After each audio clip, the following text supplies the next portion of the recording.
Donc aujourd'hui, on va discuter pendant une petite heure et demie de ce sujet assez complexe avec nos 4 invités qui représentent un peu différents points de vue sur cette question-là. Donc tout d'abord, Stéphanie Lopez Azevedo, donc vous êtes aujourd'hui chargée de mission économie et RSE, relations interprofessionnelles auprès du délégué général à l'Union des transports publics. Et ferroviaire. Et ferroviaire, je suis désolée. Madame Françoise Rossignol, qui est vice-présidente mobilité et transport de la communauté urbaine d'Arras et qui est aussi maire de Dainville, qui est une commune d'Arras. Monsieur Jean-Luc Fugit, qui est député du Rhône. Vous voulez me corriger ? Oh, non. De la communauté. De la communauté, excusez-moi. Jean-Luc Fugit, qui est député du Rhône, rapporteur du projet de loi d'orientation des mobilités et membre de la commission permanente du développement durable et de l'aménagement du territoire, et président du Conseil national de l'air, et donc ex-enseignant-chercheur en chimie, accessoirement aussi, à l'Assemblée nationale. Et enfin, Mathieu Chassignet, qui est ingénieur et chargé des mobilités au sein de l'ADEME Hauts-de-France, pour la direction donc des Hauts-de-France, après un très récent passage à la métropole de Lille en charge du projet Ecobonus Mobilité. Voilà. Donc on va discuter de différentes questions liées à la présentation qui a eu lieu ce matin et puis je vous laisserai chacun votre tour réagir au sujet abordé avant de prendre quelques questions de la salle à la fin des discussions. Donc finalement, la question qui se pose, elle est un petit peu complexe. Donc, on peut commencer par poser la question, est-ce qu'on est aujourd'hui vraiment dans des politiques incitatives à ne pas prendre sa voiture seule aujourd'hui ? Est-ce qu'on n'aurait même pas parfois des incitations contraires, puisqu'on a encore des places de stationnement qui sont offertes par les entreprises, on paie toujours plutôt moins d'impôts si on habite loin de son travail, il y a des chèques carburant qui sont encore en vigueur, et finalement, on ne paie pas vraiment tout à fait le vrai coût de la mobilité quand on se déplace en voiture. Donc, comment est-ce que la LOM, par exemple, vient poser ce cadre incitatif ? Donc, je vais donner la parole en priorité à M. Jean-Luc Fugit pour répondre à cette question, et puis je laisserai à nos autres interlocuteurs le temps de réagir. Je démarre. Merci. Bonjour à toutes et à tous. Alors déjà, merci de m'avoir invité, parce que, après tout, c'est intéressant de se croiser, de discuter de tous ces sujets. Donc on va parler un petit peu de la LOM. Alors, comme j'ai tendance à être très long, qu'il y a énormément de choses à la LOM, je vais essayer de faire simple. Peut-être rappeler que cette loi d'orientation des mobilités, comme son nom l'indique, je resitue quand même un tout petit peu le cadre, c'est une loi d'orientation, avec 2 ou 3 évidences, et qui va donner un certain nombre d'outils à l'ensemble des collectivités d'une part, et aussi pour les entreprises, etc. Et il va falloir, enfin il serait souhaitable, excusez-moi si je suis un peu direct, c'est un peu mon style, vous l'aurez vite compris, il va falloir s'en saisir. Et en fait, la loi, elle sera ce que vont en faire ceux qui pourront s'en saisir. Parce qu'il faut arrêter de croire que tout vient d'en haut et que c'est comme ça que ça marche, etc. Je pense que ce temps-là, il est fini depuis longtemps. Et que sur un sujet comme tel que celui-ci, si on n'embarque pas tout le monde d'une manière ou d'une autre, il ne se passera pas grand-chose. Alors, comment on peut participer à lutter contre l'autosolisme ? Dans cette loi d'orientation, on a 4 grandes thématiques. L'organisation des mobilités partout en France. Rapidement, j'en dis un mot. C'est peut-être très bien organisé dans votre collectivité, mais sachez qu'il y a des endroits en France où il n'y a pas d'organisation d'autorité organisatrice des mobilités. C'était 80% du territoire qui couvre 30% de la population où il n'y a pas d'autorité organisatrice des mobilités. La LOM répond à cette question. Deuxième grand objectif, elle répond aux nouvelles mobilités, et notamment avec la question, entre autres, du covoiturage. Troisième grande priorité de la loi, la question des infrastructures. La question des infrastructures avec des choix très clairs, avec oui à certains projets et non à d'autres. Et quand on dit non, c'est non, et quand on dit oui, c'est avec un plan de financement. Parce que nous sommes dans un pays qui est capable de discuter pendant 10, 20, 30, 40 ou 50 ans d'un projet, avec évidemment à la fin un choix, quand il est fait, qui obligatoirement fait énormément de mécontents. Je ne parlerai pas ici de Notre-Dame-des-Landes, mais je vais prendre un cas contre lequel je me suis énormément battu et dont j'ai obtenu la mort définitive, qui est un projet d'autoroute qui traversait mon territoire, mais je peux expliquer pourquoi ce projet était complètement idiot. Donc, entre les agglomérations de Saint-Étienne et de Lyon, c'est ce qu'on appelle le projet d'autoroute A45. Ça fait simplement une trentaine d'années qu'il en est question. Enfin, on vient de trancher, c'était l'objectif de la LOM, on a tranché, c'est non. Et en revanche, on n'a pas tranché en disant non bêtement, c'est non, mais oui à quoi ? Oui au fait que la subvention d'équilibre que l'État devait verser à ce projet d'autoroute on l'a sécurisé dans la loi d'orientation des mobilités pour améliorer la mobilité entre les agglomérations de Saint-Étienne et de Lyon, parce que ce projet d'autoroute était une mauvaise réponse à un vrai problème. Alors, quel lien avec l'autosolisme? Évidemment, en supprimant des projets d'autoroute, c'est évident qu'on lutte un petit peu contre l'autosolisme, mais surtout, ces 400 millions d'euros, ils vont servir à améliorer l'existant, et notamment une ligne ferroviaire qui est extrêmement peu ambitieuse entre les agglomérations de Saint-Étienne et de Lyon. Je prends cet exemple concret, parce que ça ne va pas du tout, parce qu'on va aussi faire en sorte d'améliorer l'intermodalité et d'inciter au dépôt du véhicule pour pouvoir prendre le train. Seulement, il faut être extrêmement concret. Comment on fait pour laisser sa voiture quelque part? Il faut déjà qu'elle ait la place pour la laisser. Donc c'est des parkings, c'est voilà, etc., etc. Alors pour lutter donc dans contre l'autosolisme, il y a le 4e grand volet, parce que si vous avez mes suivis, j'espère que je ne vous ai pas encore perdu, parce que j'ai des fois tendance à perdre peut-être les gens. 3 grands thèmes, je ne les ai pas parlé du 4e, c'est développer des mobilités plus propres et plus actives. Donc ça, c'est un sujet qui a été fortement travaillé au Parlement. Je le dis au passage, puisque je sais que nous sommes dans un pays où l'anti-parlementarisme est souvent là, sous-jacent, ne serait-ce que dans les regards parfois ou les sourires de certains, on le voit très bien. Le texte est arrivé à l'Assemblée nationale sur cette partie-là avec 9 articles. Aujourd'hui, il repart avec 49 articles. Alors quand on dit que les parlementaires ne servent à rien, là, ils ont simplement rajouté 40 articles. Et si on va voir ce qu'il y a dans ces 40 articles, vous verrez qu'il y a des mesures relativement fortes sur le vélo, sur le covoiturage, sur les pistes cyclables. J'entendais tout à l'heure, là je suis arrivé en cours de route, mais j'étais au fond, tranquillement au coin, comme quand j'étais étudiant, et j'écoutais, je prenais du recul et j'écoutais pour pouvoir mieux vous parler maintenant. Et j'ai entendu des choses intéressantes, et j'ai entendu un petit peu j'ai entendu qu'il fallait partager l'éveil des consciences, etc., etc. L'éveil des consciences, ça ne suffit pas. Maintenant, il faut passer aux travaux pratiques. Et pour passer aux travaux pratiques, on a mis des choses dans la LOM. Alors, un sujet extrêmement important, c'est, entre autres, c'est la question du covoiturage. La question du covoiturage, notamment entre le domicile et le travail. Alors vous allez me dire, oui, mais tout le monde ne va pas y arriver, etc. Ben oui, ça c'est sûr, à partir du moment où, quand on commence comme ça, on est à peu près sûr de ne pas y arriver. Sauf que, aujourd'hui, vous le savez tous, on a en moyenne 1,08, comment dirais-je, une personne 0,8 en moyenne par voiture qui se déplace dans le cas du domicile-travail. Donc on a très peu de covoiturage. On n'a pas assez de recours au transport en commun. Et puis on a des entreprises qui n'organisent pas ou qui ne cherchent pas à organiser la mobilité de leurs employés. Donc ce que nous avons entre autres inscrit dans la loi, et encore une fois, certains diront on n'est pas allé assez loin, d'autres diront pas allé assez vite. Il y a plein de gens qui m'ont fait le reproche d'avoir été trop volontariste aussi, puisque je suis l'auteur des amendements qui ont inscrit dans la loi la fin des énergies fossiles d'ici à 2040, etc. Donc si jamais vous voulez qu'on débatte là-dessus, c'est avec plaisir, ou tout à l'heure, je suis là pour ça et je suis prêt à me faire engueuler. Mais par contre, la loi ne changera pas maintenant là-dessus. On a inscrit, par exemple, et j'ai fait inscrire par voie d'amendement parlementaire, puisque ce n'était pas dans le projet du gouvernement, l'obligation que la question de domicile-travail soit inscrite au dialogue social annuel, dans ce qu'on appelle, comme vous le savez, la qualité de la vie au travail, et donc de manière obligatoire. C'est-à-dire que maintenant, ça devient un sujet de discussion obligatoire à partir de 2020 entre les employeurs et leurs employés, avec la possibilité de se saisir du forfait mobilité durable pour donc donner un avantage non négligeable dans le cas d'utilisation et du covoiturage justement ou du déplacement à vélo.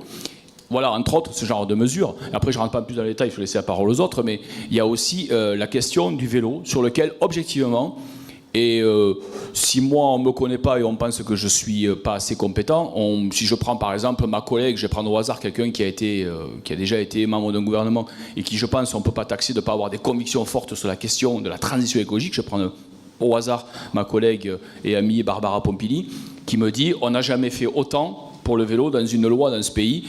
Donc allez voir ce qu'on a mis sur le titre 3 de la LOM, notamment sur le développement du vélo, notamment au service du travail.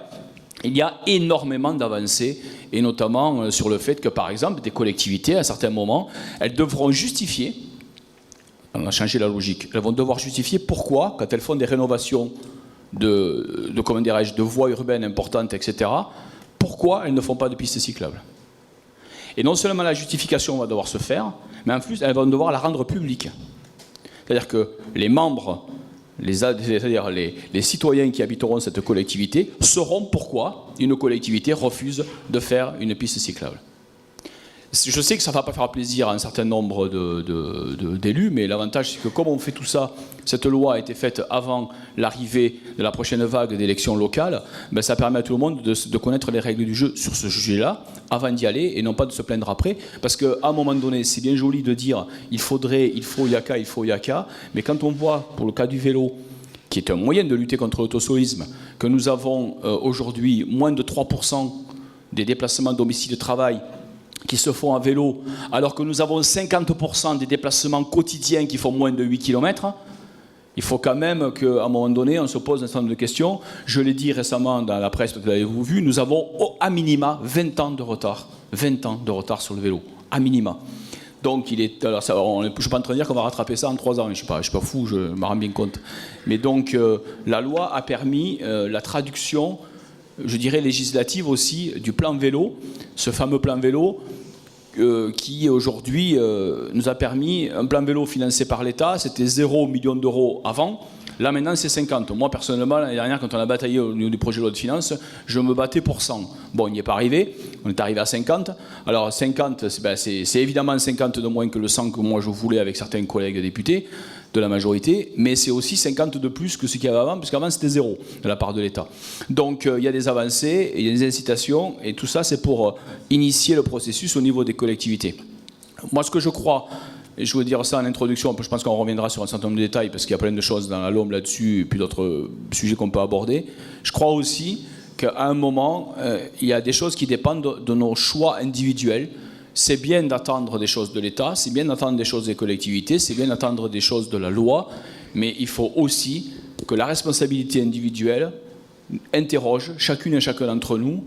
Moi je le vois, et je le dis, je l'assume, quand je vois un certain nombre de déplacements que peuvent faire des gens que je côtoie ou autres, je suis parfois surpris de voir cet appel un peu trop systématique à la voiture ou alors au fait que je prends un taxi. Ça m'agace un petit peu. Moi personnellement, pour venir là ce matin, j'ai fait métro et marche à pied, ce qui pour un marcheur est pas mal, mais et je m'en porte pas plus mal.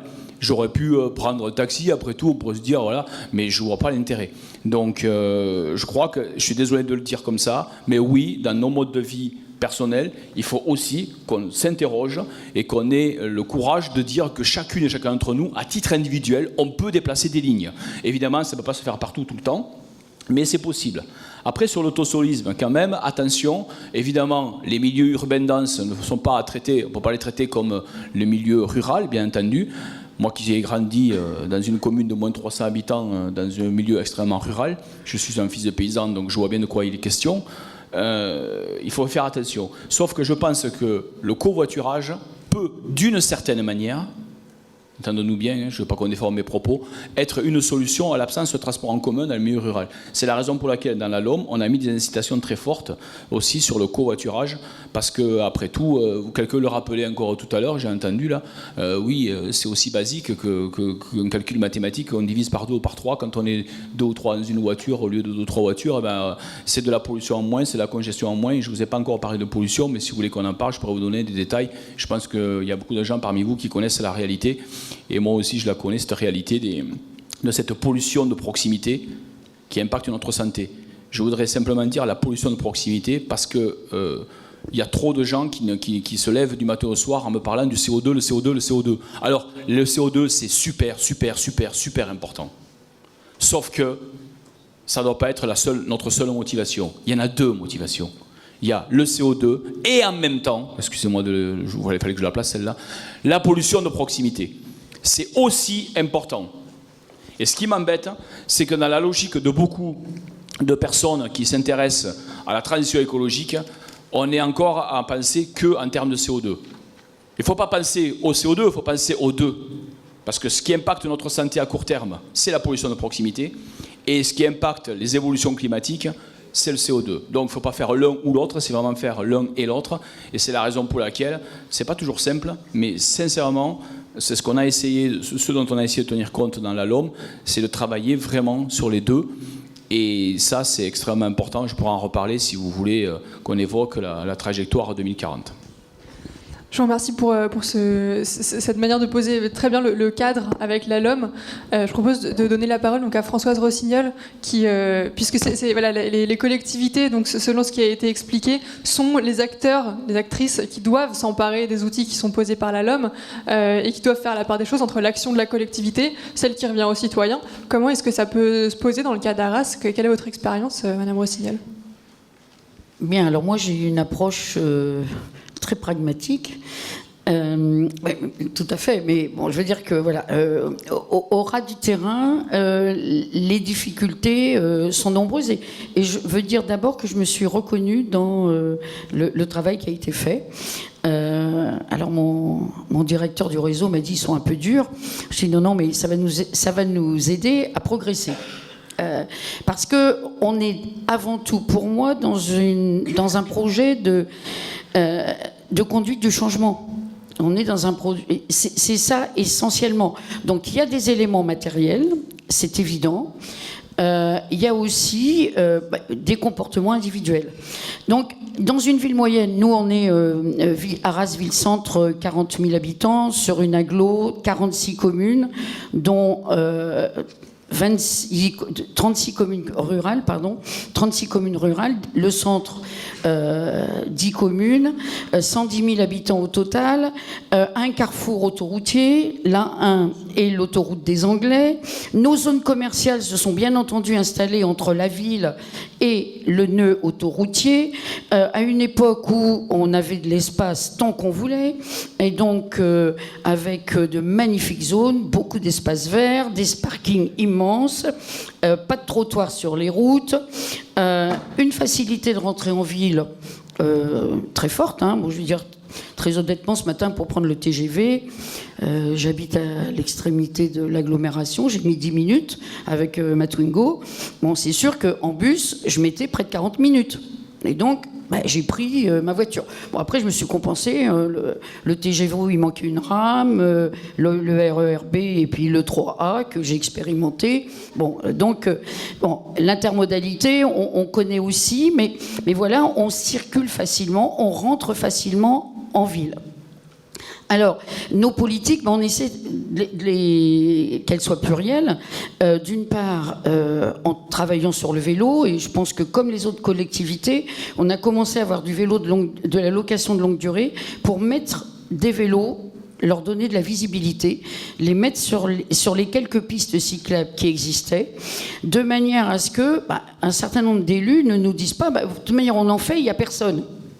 Donc aujourd'hui, il y a des cyclistes, et les cyclistes nous disent que nos pistes cyclables sont nulles. Allez, je vais le dire. Bon, c'est vrai.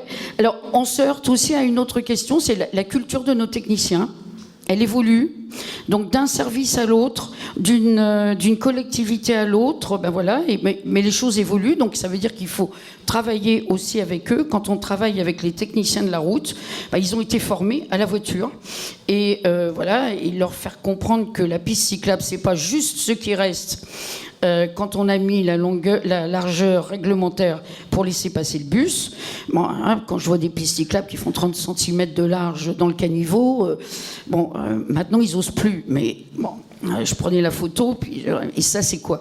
Voilà, donc il y a cet aspect, mettre des vélos sur la route, avoir des lisibilités d'itinéraires, parce que finalement, il y a des très beaux itinéraires qui existent, et beaucoup de gens ne les connaissent pas, et donc s'ils sont mal connus, c'est pas attractif. Quand je vois des vélos le long de la route nationale, alors qu'il y a une superbe piste en arrière qui passe le long d'un petit lac et qui nous fait arriver tranquillement au centre-ville, voilà, c'est toute la signalétique. Donc ça, c'est pour le vélo. Pour le covoiturage, c'est vrai que c'est difficile pour une collectivité d'appréhender. Il y a une multiplicité de sites. On sait très bien, surtout dans une ville moyenne, que quand les covoitureurs se sont retrouvés, ils disparaissent et ils s'arrangent entre eux, et c'est très très bien. Le covoiturage dans le rural, on sent bien qu'il y a un vrai potentiel à développer, mais Comment assurer la confiance, c'est toute cette question-là. C'est voilà, je veux bien me mettre un arrêt de bus et puis attendre faire les types autostop, etc. Mais je suis une personne âgée. C'est qui? Où est-ce qu'il va m'emmener? C'est mon ado. Je veux pas qu'il monte avec n'importe qui. Enfin bon, c'est toute cette problématique qui est complexe. Qu'il y ait et ça me paraît important qu'il y ait une vision globale et donc qu'on travaille sur tous les aspects, mais par exemple l'autopartage, bon, on le fait, ça marche pas terriblement. Puis après, il y a des choses qui marchent très bien, les garages à vélo, on a été beaucoup critiqués quand on les a mis parce qu'il paraît qu'ils étaient pas beaux, ce qui est vrai d'ailleurs, ils sont pas magnifiques, mais bon...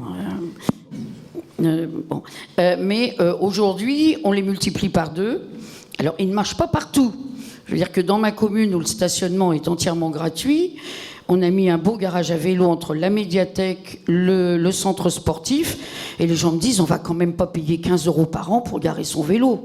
Forcément, ils n'ont jamais payé un sou, donc le garage est vide. Il n'y a que moi qui ai la carte. Alors, de temps en temps, j'y vais pour que quand même les statistiques soient pas à 0. Et puis, j'ai mis des belles pancartes, interdiction de stationner les vélos dans la médiathèque, parce qu'il y avait des gens qui me disaient on va pas laisser le vélo dehors, ils me rentraient le vélo dans la médiathèque. Donc j'ai mis une grande pancarte, vélo interdit dans la médiathèque. Enfin voilà, toute une série de petites choses comme ça. C'est la réalité. Alors, je ne suis pas du tout pessimiste, on avance, peut-être pas aussi vite qu'on voudrait. Il y a des enjeux importants, il y a des questions. On vise les actifs parce qu'on a un très bon taux de pénétration chez les captifs, hein, finalement. Mais les actifs et les personnes âgées veulent pas les mêmes trajets. Les personnes âgées veulent qu'on aille les ramasser le plus près possible de chez elles, quitte à ce que le bus tourne et tournicote dans tous les lotissements. Et si vous éloignez l'arrêt de bus, on nous parle d'inclusion, d'abandon du troisième âge, et c'est comme ça que les personnes le ressentent. Hein. Donc, et donc on essaie de travailler sur des doubles réseaux, un réseau qui tournicote et puis quelques lignes plus directes. Mais dans une ville moyenne, il faut aussi de la fréquence. Et si on veut être attractif, il faut de la fréquence. Et si on n'a pas énormément de passagers, avoir 2 lignes sur le même secteur, c'est pas non plus complètement facile. Voilà, ce sont tous les arbitrages au quotidien qui sont complexes, mais qui n'empêchent pas d'avancer. Hein, qui n'avancent pas d'avancer. Je pense que c'est ça qu'il faut dire. On a quand même un avantage, c'est qu'on a une qualité de vie. Hein. On sait sûr que pouvoir rentrer en ville quasiment... Enfin, je veux dire que quand on a mis 25 minutes pour aller de part en part de la ville, on parle d'embouteillage absolument dramatique. Hein. Normalement, en un quart d'heure, 20 minutes, on a traversé Arras de part en part. Bon, d'où... alors, on se pose les questions aussi des parkings relais. Alors, certains sont sur l'entrée la plus forte, celle qui va vers Lille et vers le nord. Le parking relais fonctionne bien. Il est desservi par une navette électrique gratuite qui fait le tour de ville, donc là il fonctionne bien, mais d'autres fonctionnent mal. On voudrait quand même les développer. Pour l'instant, ils sont à la limite du cœur de ville. On voudrait les développer en limite d'agglomération, mais comment les desservir? Est-ce que ça doit être des zones de covoiturage pour rentrer en ville? On se pose la question, faut-il les desservir par le bus, à quelle rapidité? La question du retour, on se l'est posée, on s'est dit peut-être que s'arrêter pour covoiturer, si on sait qu'un bus pour revenir, si le covoitureur fait défaut, c'est peut-être une chose qu'il faut mettre en place. Donc voilà, on est en train de réfléchir à ça. Et on réfléchit aussi aux limitations de stationnement. Par rapport aux limitations de stationnement, les riverains sont un levier. Les riverains voient d'un très bon œil les zones bleues, enfin pas bleues parce que c'est les zones vertes, les stationnements payants, dans la mesure où eux-mêmes reçoivent une carte de stationnement, de voir tout d'un coup s'aérer leur environnement, ils sont plutôt favorables. Par contre, on a des oppositions farouches des habitants des communes rurales. parce que eux, leur mode de vie, il est bien basé sur le trajet pendulaire et sur l'usage de la voiture. On a beaucoup développé aussi. Alors, l'une des problématiques que l'on a et qui se posera encore plus avec la loi, c'est la question de la desserte des zones rurales. On a fait le choix de desservir par 10 allers-retours par jour toutes nos communes rurales. Et on est allé le vendre, faire des réunions publiques, etc., expliquer comment ça fonctionne. Bon, on a eu un beau succès, forcément, quand on amène un service qui n'existait pas. Mais j'ai été extrêmement surprise du nombre de personnes dans ces réunions qui nous ont dit « Mais surtout, vous nous faites pas ça pour nous mettre le stationnement payant au cœur de ville. » Et on leur a dit bah, « Écoutez, c'est quand même un peu le sens de l'histoire. » C'est quand même un peu le sens de l'histoire. Mais là, on sent sur cette question-là une virulence extrême. Une virulence extrême. Et là, on peut rejoindre les questions d'urbanisme. Mais au-delà de l'urbanisme, il y a aussi, je veux dire, une question économique plus large. Aujourd'hui, lorsque vous voulez emprunter pour acheter une maison, vous voulez acheter une maison en première couronne, on vous dit elle est trop chère pour vous.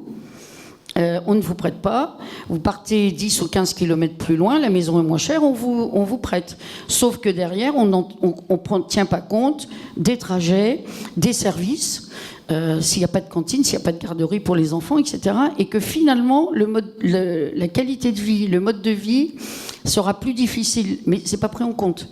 Donc le centre ou la première couronne sont juste impossibles pour toute une série de personnes. Donc voilà, des problèmes complexes mais passionnants.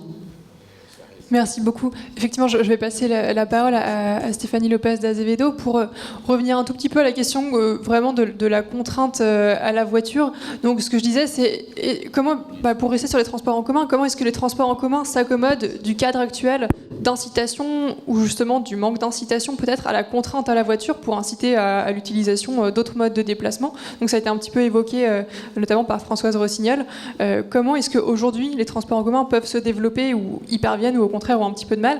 Comment éventuellement est-ce que la LOM peut participer, contribuer à aider à cette dynamique? Éventuellement, qu'est-ce qui manquerait encore pour avancer dans cette direction? Merci. Alors, je vais rebondir immédiatement sur ce que vient de dire Madame Rossignol. On est effectivement devant un cas où on a toute une partie de la population qui est éjectés de la grande centrifugeuse des centres-villes. Ce sont souvent les mêmes, ce sont souvent ceux qui se retrouvent otages de la voiture parce qu'ils ont besoin d'un véhicule, de 2, de 3 quand l'enfant grandit et qu'il doit aller à l'université ou commencer sa vie professionnelle et qu'il n'a pas encore les moyens de quitter le foyer. Donc ce sont des gens qui sont...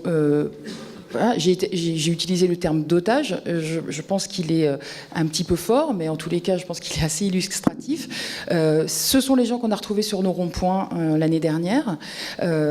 Donc la contrainte à la voiture, évidemment. La voiture individuelle ne couvre pas ses coûts externes, loin s'en faut. Majoritairement en milieu dense, mais aussi dans certains cas dans le milieu peu dense. Et puis on a des gens qui sont dans des situations extrêmement difficiles, qui doivent opter entre mettre du carburant ou payer l'assurance. On a quand même plus de 70 000 véhicules qui circulent sans assurance en France. Pourquoi ? C'est certainement pas par plaisir que les gens circulent sans assurance, avec la voiture dont ils ont extrêmement besoin. Donc évidemment qu'il faut mettre des contraintes à la voiture, il faut quand même être très prudent. Et j'ai envie de dire que donnons envie d'utiliser d'autres modes. C'est l'exercice quotidien des personnes en charge, des collectivités, autorités organisatrices de mobilité, des opérateurs de transport. Donner envie, donner déjà de l'offre. Madame Rossignol disait tout à l'heure que l'offre du réseau d'Arras a été étendue aux communes environnantes. Au cours des 10 dernières années, sur les 330 autorités organisatrices de mobilité que compte aujourd'hui le territoire français, qui couvre, comme le disait M. Fugy tout à l'heure, simplement un peu moins de 30% de territoire français, mais qui rassemble près de 75% de la population française, eh bien, dans ces territoires, l'offre de transport public, les surfaces desservies par ces réseaux de transport ont plus que doublé au cours des 10 dernières années, plus 30% au cours de la simple année 2017. Donc, on demande au réseau de transport de toujours aller desservir des zones de plus en plus éloignées, de moins en moins denses. Ils le font. Ils le font avec les efforts que concèdent les élus. Ça leur coûte évidemment très cher. Et à côté de ça, les moyens ne sont pas au rendez-vous. Je tiens à signaler, je fais juste un petit aparté, dans le projet de loi de finances, eh bien, la compensation de perte de versement transport due au passage de 9 à 11 salariés du seuil est réduite de moitié. C'est un signal que nous considérons pas très encourageant pour le transport public, à l'heure où la demande qui lui est adressée n'a jamais été aussi importante. Donc voilà, on s'inquiète du manque de moyens. Pour reprendre le fil de... je disais donner envie, c'est effectivement tout un système, c'est mettre des bancs sur la voirie qui, pas de chance, relève de la compétence des communes, mais que pour que les personnes qui sont en fragilité, qui ont des difficultés à se déplacer, puissent faire des pauses pour rejoindre l'arrêt de bus qui est peut-être à 300, 400 mètres, et peut-être c'est beaucoup pour des personnes qui ont des difficultés à se déplacer. Donc des bancs, des parkings à vélo, oui bien sûr dans les médiathèques, oui bien sûr devant tous les lieux devant toutes les aménités urbaines, mais aussi dans les immeubles. C'est nouveau, il y a une obligation de mettre des locaux à vélo dans les nouvelles habitations. C'était pas le cas pour les anciennes. Donc quand on imagine prendre son vélo et se dire qu'à la fin de la journée il va falloir se le porter sur 3 étages pour le mettre sur son balcon parce qu'on peut pas le garer de façon sécurisée en bas de chez soi, c'est un frein. Voilà. Et voilà, et donner envie au transport public, faire le dernier kilomètre en vélo, prendre le transport public qui sera performant, etc. Alors, il y a des outils, que donne la LOM. Je pense notamment à des outils qui sont à mon avis fondamentaux pour donner aussi, alors. Peut-être que là, je suis un petit peu trop optimiste. Donner envie aux employeurs que leurs salariés prennent les transports publics. On n'en est pas encore là. Les plans de mobilité, Laura l'a dit tout à l'heure, c'est obligatoire depuis la loi TECV pour les établissements de plus de 100 salariés. Bon, oui, mais c'est quand même depuis la loi TECV, c'est quand même une obligation légale. Le constat est quand même sans appel. C'est un échec. Voilà. Donc, faire prendre conscience aux employeurs que les accidents dans le cadre du travail, les accidents de la circulation dans le cadre du travail, c'est la première cause de mortalité au travail. C'est 6 millions de journées d'incapacité de travail par an pour les entreprises françaises. Donc ça doit percoler. On a beaucoup d'espoir dans le comité des partenaires qui va être institué par la LOM pour mettre autour de la table les usagers, les employeurs, les collectivités locales, etc. Donc encore une fois, donner envie aux employeurs d'inciter leurs salariés à prendre les transports publics et d'une manière générale les modes alternatifs à la voiture, quel qu'il soit. Effectivement, la mobilité aussi dans le dialogue social nous paraît très important. Donc oui, voilà, donnons envie et donnons les moyens parce que le versement transport est sans cesse attaqué, ce qui est quand même très inquiétant. Et voilà, donc ça fait partie des recommandations. Merci beaucoup Stéphanie. Je vais donner la parole à Mathieu Chassignet pour répondre également à cette question-là. Est-ce que vous partagez ces constats en tant qu'expert de l'ADEME et puis des territoires quelle est du coup votre réaction par rapport à ces différentes remarques ? Oui, alors donc je reviens à la question que tu as posée, c'est est-ce qu'on est dans une politique incitative et est-ce que l'incitation suffit ? Donc, alors oui, la LOM apporte des incitations, ça a été détaillé par les personnes ce matin, et puis par Jean-Luc Fugit notamment, donc je ne vais pas y revenir. Effectivement, il y a des incitations supplémentaires pour la pratique du vélo, pour le covoiturage. Mais le risque que j'y vois, c'est que y a le risque d'un empilement finalement, un empilement d'incitation. Et un empilement d'incitation, ça fait pas forcément une politique cohérente.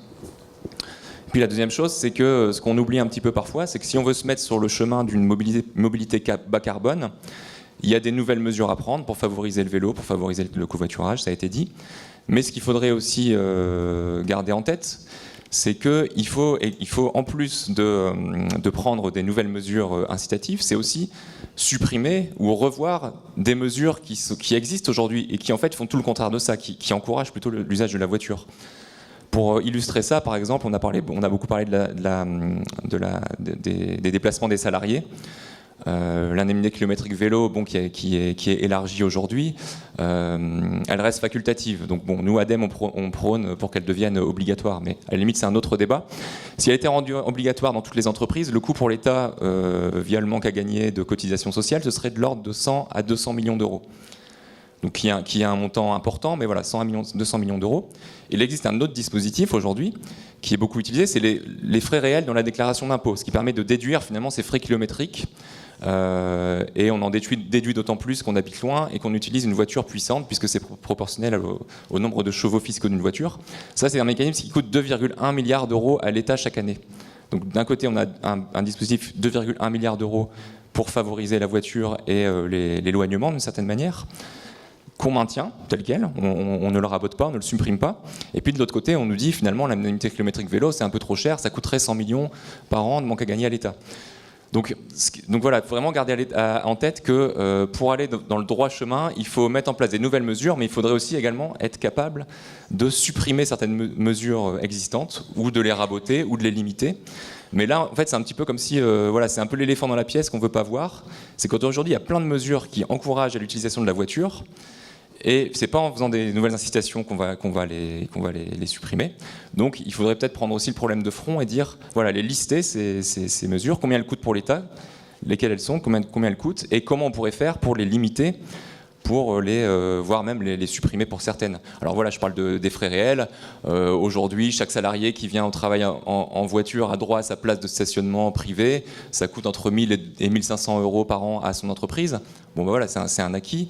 Aujourd'hui, on continue de faire des zones d'activité périphériques, du commerce périphérique, des grandes surfaces périphériques qui vident notre centre-ville, mais on continue de le faire. On continue de faire des parcs d'activités pour que des entreprises viennent s'installer, qui sont loin de tout, où on sait que les salariés vont venir quasiment tous en voiture et d'assez loin. Donc, pour reprendre une expression qui est chère à Jean-Luc Fugit, il faudrait qu'on soit capable de mettre en place des mesures incitatives et en même temps de supprimer ou de réduire tout ce qui aujourd'hui favorise finalement l'usage de la voiture, qui ne paye pas non plus les externalités qu'elle génère. Ça a été dit par Stéphanie. Mais en gros, les externalités d'un kilomètre de voiture en milieu urbain, c'est de l'ordre de 30 à 50 centimes d'euros. Or, la fiscalité qui est payée par l'automobiliste, c'est de l'ordre de 8 centimes. Donc l'automobiliste ne paye pas le vrai coût de sa mobilité, en tout cas le coût qu'il fait supporter à la collectivité, à la société.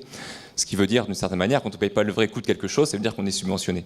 Donc la voiture, d'une certaine manière, est presque subventionnée en milieu, pas partout, pas forcément en zone peu dense, mais en milieu urbain, là où les externalités sont le plus fortes, il y a une sorte de subvention à la voiture. Et puis après, si on élargit un petit peu le débat, alors je ne sais pas si on peut projeter le... Donc je vais me lever pour ne pas me faire un torticolis, mais... Alors ça, c'est un travail qui a été fait par un doctorant qui s'appelle Aurélien Bigot, qui est dans la salle. Donc si on regarde comment ont évolué les émissions de CO2 des transports depuis entre 1960 et 2017, on voit qu'il y a différents paramètres. Donc c'est la courbe grise.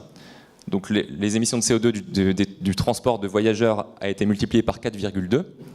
Et on peut le décomposer, finalement, cette augmentation en plusieurs paramètres.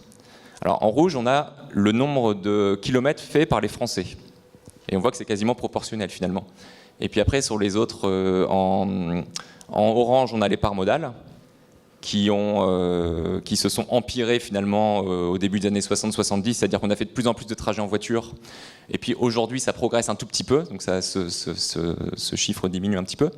Et puis enfin, l'efficacité énergétique des véhicules, c'est le bleu ciel en bas. Donc on voit que ça progresse, mais ça progresse de moins en moins. Donc en fait, les émissions de CO2 des véhicules, enfin les émissions de CO2 des transports de voyageurs en France, c'est la multiplication entre 3 termes. 1, combien de kilomètres on fait, nous tous Français. 2, quelle proportion de ces kilomètres on fait en voiture. Et puis 3, les voitures qu'on utilise, c'est quel type de voiture, combien elles consomment, etc. Et donc, ce qu'on voit, c'est qu'en fait, le débat public ou le débat politique se focalise sur le deuxième terme, c'est-à-dire on veut absolument faire du report modal. Donc ça fonctionne par endroits, notamment dans les grandes villes, mais ça ne fonctionne pas partout. Mais ce qu'on oublie, c'est qu'en fait, il faudrait aussi prendre le problème à la source et dire, cette augmentation du nombre de kilomètres, alors x 4,7 entre 1960 et 2017, alors il y a un effet population, la population a augmenté, a été multipliée par 1,4, mais le nombre de kilomètres par personne a été multiplié par 3,3. Donc pourquoi finalement, est-ce qu'on considère que c'est quelque chose sur lequel on ne peut pas du tout agir et voilà, ça va continuer d'augmenter et on n'y peut rien, donc on n'a que le levier du report modal? Ou est-ce qu'on devrait dire non, c'est un paramètre qui est aussi important que les autres? Et donc faisons en sorte de, dans un premier temps, poser un diagnostic sur ce sujet et puis réfléchir aux actions qu'on peut mettre en place. Pourquoi on a besoin de se déplacer 3,3 fois plus qu'en 1960? Alors, c'est même pas qu'on fait plus de déplacements, parce que le nombre de déplacements reste constant, mais c'est des déplacements qui sont 3,3 fois plus longs. Donc est-ce qu'on ne pourrait pas élargir le sujet et dire c'est pas que le report modal le sujet, c'est aussi combien de kilomètres on doit faire tous et toutes, et puis aussi 3, avec quel véhicule on le fait. Est-ce qu'on accepte que les véhicules qui soient mis sur la route aujourd'hui soient de plus en plus gros et donc de plus en plus consommateurs d'une certaine manière? On voit que la voiture moyenne en France consomme plus. Depuis 2016, la voiture moyenne consomme plus que l'année précédente. Donc il y a aussi un levier d'action là-dessus. Mais surtout, faisons quelque chose pour prendre le problème à la source. Et c'est ce qu'on fait en fait. Moi je m'étonne toujours, dans le domaine des transports, on ne cherche pas à réduire le besoin à la source. Quand on travaille sur les déchets par exemple, on réfléchit d'abord à réduire le nombre de déchets qu'il y a, qui sont générés. Et ensuite on réfléchit à comment mieux les collecter, comment les trier, comment les valoriser. Quand on veut faire isoler sa maison, quand on veut réduire ses dépenses de chauffage, on commence par faire isoler sa maison, changer ses fenêtres, et puis ensuite on s'intéresse à la chaudière.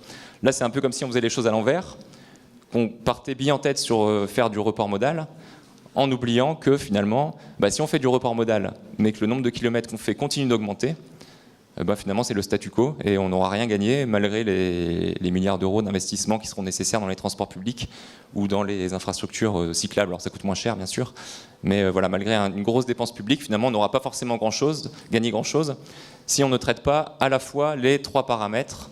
Voilà. Merci beaucoup Mathieu. Donc effectivement, c'est le sens beaucoup du rapport du rapport intermédiaire et puis du projet qui est porté par Laura et Alessia, de faire ce lien entre l'aménagement du territoire, les structures urbaines, donc l'urbanisme, et la mobilité. Donc c'est vraiment le préalable qui est posé dans notre projet. Et en même temps, effectivement, ce lien est trop peu fait, même souvent dans les services des collectivités, c'est pas les mêmes personnes qui s'occupent des deux. C'est une dichotomie qu'on retrouve assez régulièrement dans l'organisation des transports. Comment est-ce qu'on arrive à résoudre cette question d'allongement des distances? Comment est-ce qu'on arrive à faire avancer de pair l'aménagement du territoire et la mobilité? Est-ce que c'est quelque chose qui commence à être résolu par la loi L'Homme? Est-ce que ce serait l'objet d'un autre rapport, d'une autre action législative ou d'une autre type d'action? Je ne sais pas qui d'entre vous a envie de réagir à ça. Est-ce que ce serait plutôt Monsieur Jean-Luc Feugit ou Moi, si vous m'autorisez, j'avais envie de réagir un peu à tout ce qu'on s'est déjà dit. Alors, moi, je ne sais pas comment c'est prévu, on va être échangé avec la salle aussi, j'imagine, mais enfin bon, c'est vous qui animez, c'est pas moi. Simplement, je voulais, avant de répondre à votre question, revenir sur quelques points qui ont été à juste titre mis en avant par les différents intervenants et permettre de vous donner ma vision et aussi celle que l'on retrouve dans la LOM, un peu dans le désordre peut-être, mais sur la question du vélo, puisqu'on est pour lutter contre tout autosolisme, mais il faut aussi regarder ce que peut faire entre autres les autres modes de déplacement et notamment le vélo. Un des soucis aujourd'hui principaux, c'est chaque année en France, je dis bien en France, 400 000 vols de vélos. 15% seulement de ces vélos volés sont rendus à leurs propriétaires. Comment on a répondu? On répond avec le marquage obligatoire, on répond avec les stationnements sécurisés, on répond avec l'idée de pouvoir autoriser du transport de vélos dans les trains ou dans les bus, etc. Alors au passage, évidemment, certains d'entre vous peut-être connaissaient déjà ce que c'était que le rôle d'un parlementaire. Moi, il y a 2 ans, je ne savais pas ce que c'était. J'ai découvert là en plus le rôle de rapporteur. J'ai découvert le plaisir de ces centaines d'heures d'audition et de ce qu'on appelle la relation avec les lobbies. Ça me fait sourire parce que la relation avec les lobbies, d'ailleurs, je ne sais toujours pas ce que c'est. Parce que, y compris quand une association non gouvernementale vient me voir, me dit pour dénoncer le rôle des lobbies et qu'elle me fait un lobby d'une certaine manière, je ne sais plus qui est lobby, qui est lobbyiste, enfin bon, voilà, donc, bref. Donc moi je discute avec tout le monde. Donc j'ai écouté tout le monde. Et j'ai fait des centaines d'heures d'audition. C'est assez intéressant, mais en même temps ça permet de mesurer la réalité et c'est un peu ce que vous dites, parce que c'est pas les politiques qui sont contradictoires sur ces questions-là, c'est l'ensemble de nous tous.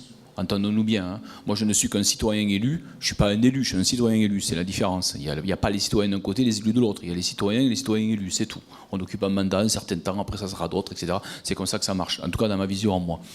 Et en fait, c'est nous tous qui sommes un peu contradictoires dans nos manières de penser. Donc, faisons attention de pas trop nous opposer les uns aux autres. Regardons bien la réalité de nos comportements individuels. Regardons bien. Et sur le vélo, on a prévu des choses, on a prévu le stationnement sécurisé, etc., etc. Mais seulement, il y a une crainte.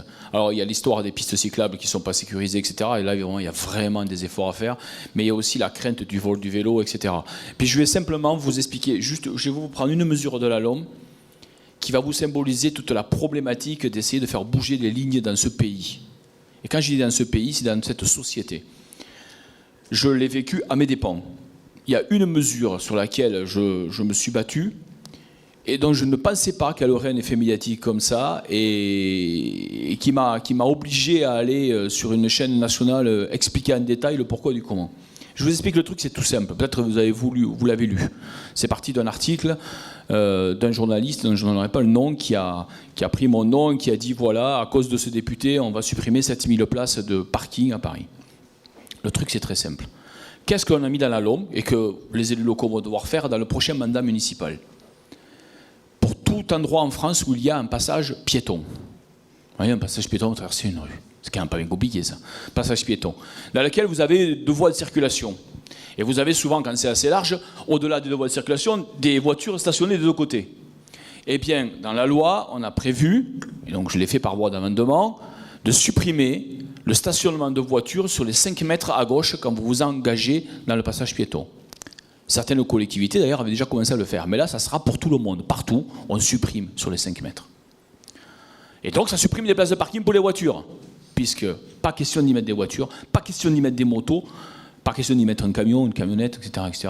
Encore au moins le gros SUV, machin, qui vous permet de grimper des pentes pas possibles et que vous avez immatriculé avec, par exemple, 75.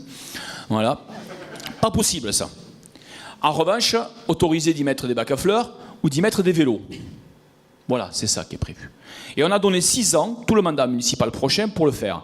Certains alors, m'ont tensé en me disant il faut plus de temps, parce qu'on ne rendait pas compte ça coûte cher, etc., etc. Attendez.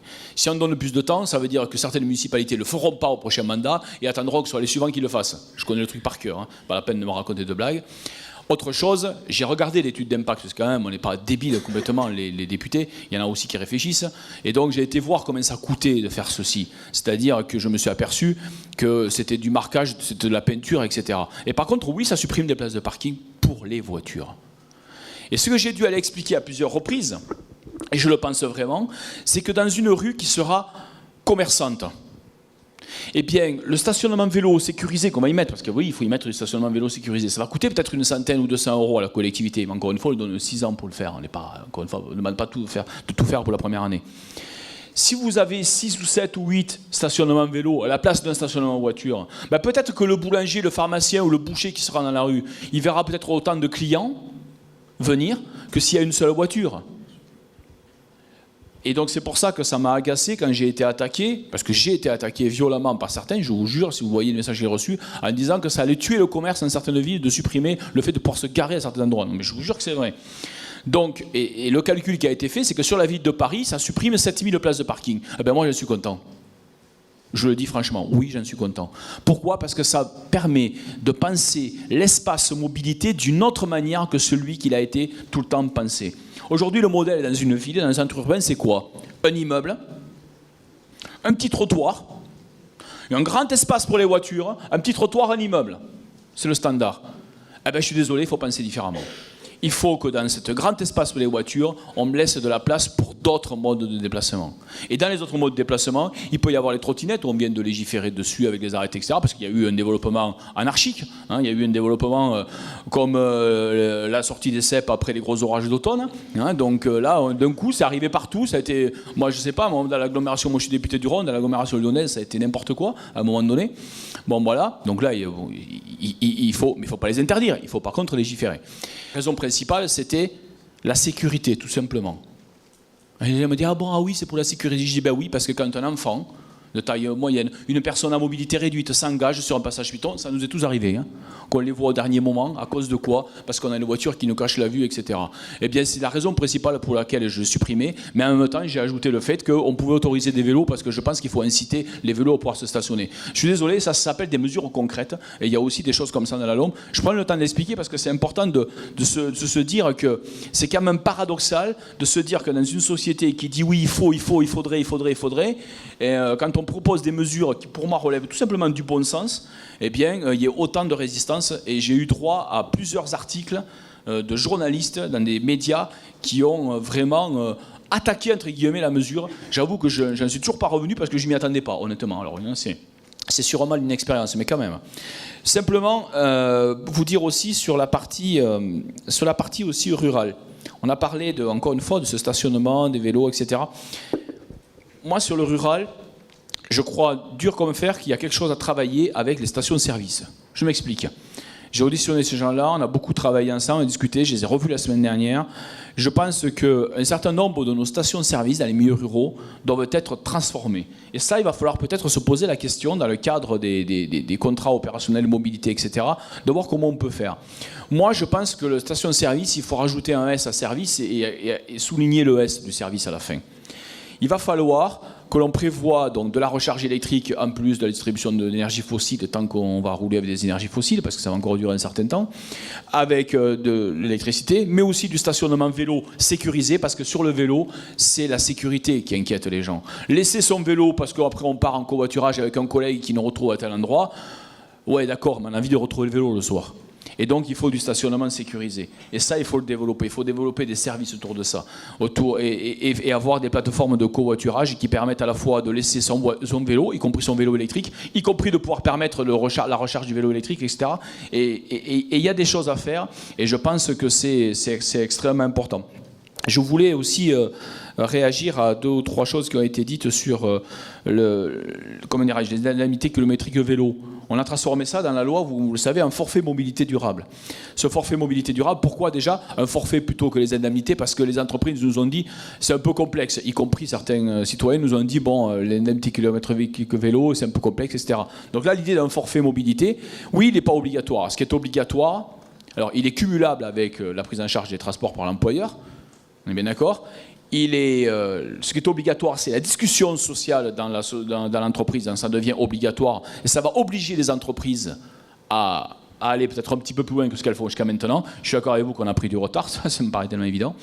Mais il n'est pas obligatoire. En revanche, regardez bien ce qu'on a dit dans les débats et regardez bien ce qui est écrit dans la loi. Nous avons dit on fera une évaluation au bout de 18 mois de la mise en œuvre de ce forfait mobilité durable.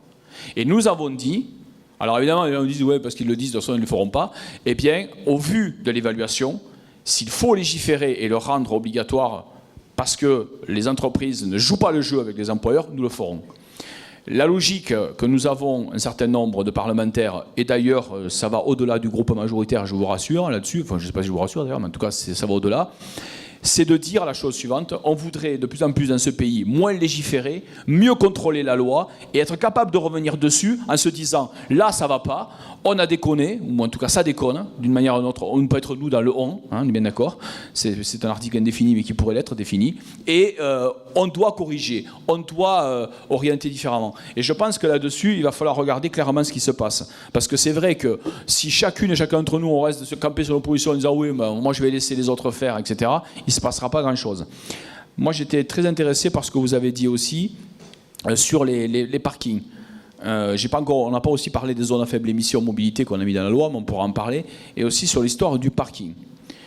Moi, dans ma vie d'avant, j'étais vice-président d'une université et j'ai été directeur de fac. Et quand on a fait une nouvelle fac de médecine dans la ville où j'enseignais, qui n'est pas Lyon, mais qui est le grand adversaire de Lyon au football dans la région là-bas, eh bien, on a construit une nouvelle fac de médecine qu'on a inaugurée en 2015 de mémoire. Et en fait, on a prolongé une ligne de tram. La ligne de tram arrive à moins de 100 mètres des grands amphis où étudient les étudiants en première année de médecine. J'étais prof en première année de médecine, donc je prenais le tram avec mes étudiants, ce qui était sympathique d'ailleurs. Et par contre, on a mis un nombre de places de parking nettement inférieur au personnel et à tous les étudiants qui peuvent venir. On a mis très peu de places de parking. Ça a été un tollé. On s'est fait quasiment insulter, etc., etc. On a tenu le coup. On ne l'a pas fait. C'était un choix politique clair d'un établissement public qui est une université. Et on a dit, on joue le jeu. Et par contre, on a obtenu de pouvoir prolonger la ligne de tram, etc., etc. Et bien, tout ça, c'était pour faire en sorte d'avoir moins de pollution, etc., etc., et moins de congestion.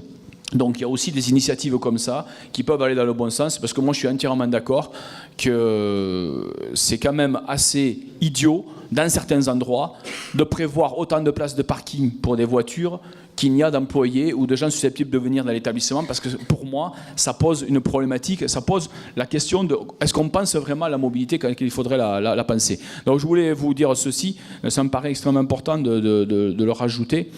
Le problème de base de notre société, je le pose, je le dis franchement parce que je le pense, c'est pas provocateur mais je le pense vraiment, je l'ai dit dans l'hémicycle à l'Assemblée nationale, c'est que d'une certaine manière, nous sommes un peu tous des drogués. Nous sommes des drogués de l'énergie fossile. Avec cette simplicité qui consiste à se dire, quand j'en ai plus dans mon réservoir, si j'ai une carte bancaire qui dit oui, eh bien je vais à la station, je fais le plein et je repars. Avec 50 litres de carburant, je peux faire déplacer 1 tonne à 1 tonne 5 de mécanique sur 5 ou 600 km. En fait, il est là le vrai problème. C'est que la plupart du temps, nous sommes seuls dans une voiture qui est prévue pour 4 ou 5 places. Et 90% du temps, cette voiture, elle est stationnée, elle ne sert à rien. Et donc en fait, et elle prend une place énorme et on lui a donné une place énorme. Et en fait, c'est tout ça qu'il faut qu'on arrive à faire évoluer. Petit à petit, j'en conviens. Mais il y a quand même des signes très intéressants, puisqu'il y a de plus en plus, dans des milieux urbains denses notamment, des familles qui avaient, il y a encore 10 ou 15 ans, il y a une étude récente qui a été faite sur l'agglomération lyonnaise, qui montre que beaucoup de familles n'ont plus qu'un véhicule alors qu'elles en avaient 2. Il y a aussi des choses comme ça. Donc ça va aussi dans le bon sens. Maintenant, je ne sais pas si on en parlera, il y a aussi l'histoire du verdissement des flottes pour aller vers moins de CO2 et moins de pollution de proximité. Là, on a mis des objectifs extrêmement forts dans la loi et avec des incitations. Et il va falloir aussi progressivement embarquer. Mais c'est progressif, je vous rassure, hein, parce qu'il faut penser au porte-monnaie de chacun, ça va de soi. Mais il faut quand même avoir envie d'embarquer tout le monde, mais il faut avoir envie individuellement d'essayer de trouver les moyens de s'embarquer. Alors je suis d'accord qu'il reste encore des contradictions, mais d'ailleurs, moi je ne serai pas avec vous tout à l'heure, parce qu'à 13h30, j'ai une réunion avec mes collègues de la majorité, où nous allons avoir des discussions tendues entre nous, parce que nous ne sommes pas tous d'accord. Nous avons les grands débats du projet de loi de finances sur les véhicules, etc., auront lieu ce jeudi matin, et c'est cet après-midi qu'on va tenter de converger entre nous, parce qu'à ce stade, je ne vous le cache pas, il y a des points de divergence, mais c'est aussi ce qui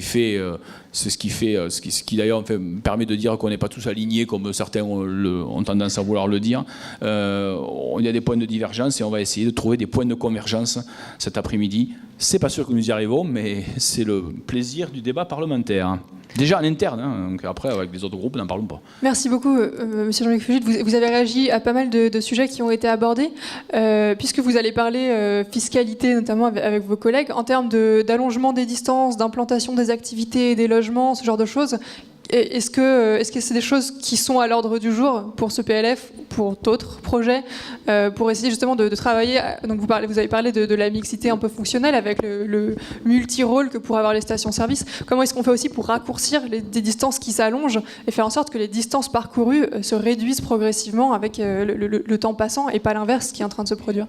Indépendamment du PLF, il y a des outils, enfin, ça peut paraître assez évident, j'ai discuté avec l'un d'entre vous tout à l'heure, là on parlait de télétravail à la pause tout à l'heure, il y a des choses aussi qu'il faut qu'on repense, on est dans une société qui est un peu frileuse de certains points, on va se parler franchement. Moi je le vois, c'est la question du télétravail. le télétravail, il y a quand même une certaine frilosité dans pas mal d'entreprises. Alors, les lois qu'on a faites à l'automne 2017, donc dites loi de travail, sur lesquelles, bon, il y a eu pas mal de critiques, mais bon, ça c'est normal, c'est le jeu de l'action publique, elles ont quand même rendu un service, c'est celui d'avancer dans la relation employeur-employé autour de la question du télétravail. Mais d'ailleurs, le télétravail pose un autre sujet.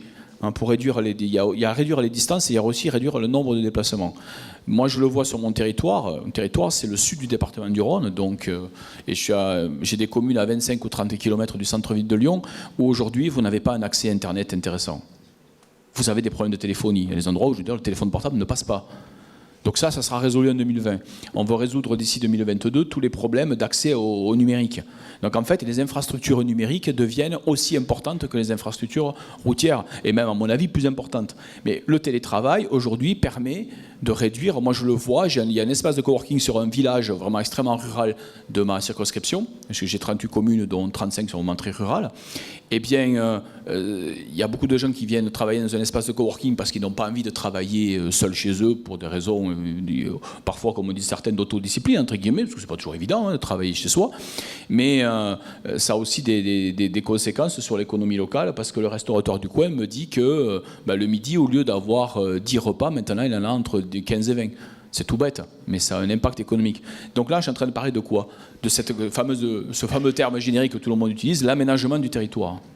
Et ça, moi je le dis clairement, c'est quelque chose que nous ne faisons pas assez dans l'action publique. Et dans la commission développement durable et aménagement du territoire de l'Assemblée nationale, moi je viens de rentrer au bureau de direction du truc, là on a décidé dans l'acte 2 du quinquennat de travailler beaucoup plus à la question de l'aménagement du territoire.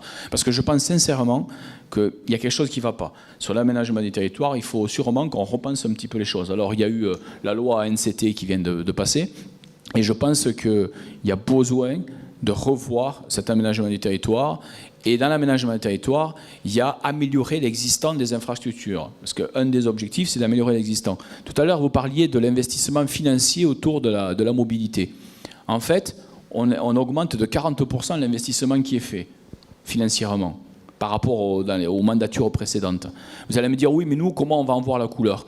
Sachez que quand même, il faut avoir le courage de le dire, il y a des ponts, il y a des routes, je parle actuellement, pas des choses qu'on veut créer, et il y a des voies ferrées qui ne sont plus en état dans ce pays. Et donc, il a été décidé d'investir 13,4 milliards d'euros pour remettre à niveau, 40% de plus qu'avant, sur 5 ans. Et en fait, dans le cas des voies ferrées, c'est un investissement de 10 millions d'euros par jour. Alors ça peut paraître anecdotique, ça fait 3,6 milliards par an, ce qui n'est pas négligeable.